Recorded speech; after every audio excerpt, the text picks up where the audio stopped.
So this isn't a statistic I've ever really looked at before, but while creating one of my When Cops Kill videos, I decided to look into what percent of fatal shootings in America are officer-involved shootings, and was surprised by what I found.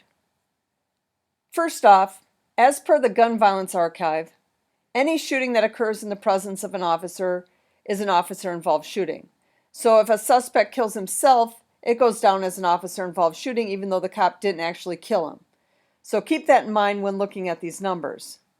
In 2019, there were 1,290 reported officer-involved shootings and 15,675 fatal shootings, making officer-involved shootings 8.2% of all fatal shootings in America.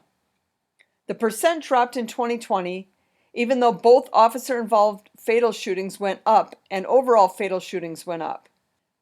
The percentage of overall shootings that were officer-involved fatal shootings continued to rise, with 6.8% in 2022, 7.5% in 2023, and 8.6% in 2024.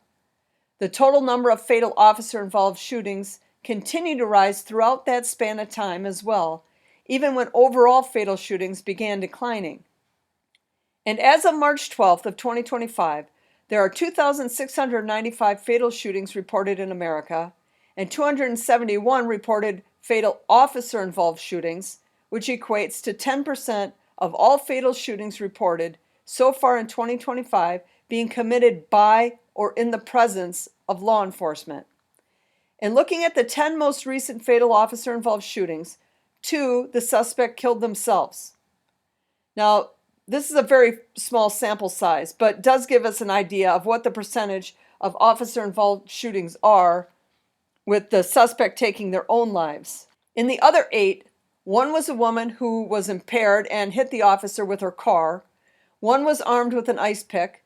The other 6 were armed with guns, 5 of which fired at officers, and 1 of those 5 had just murdered a woman and a child, and 2 of those 5 were during traffic stops that turned into a shootout.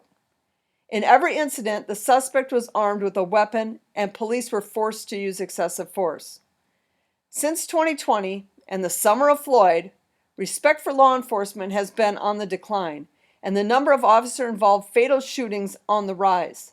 This is a problem that needs to be turned around, but I feel it may get far worse before it gets better.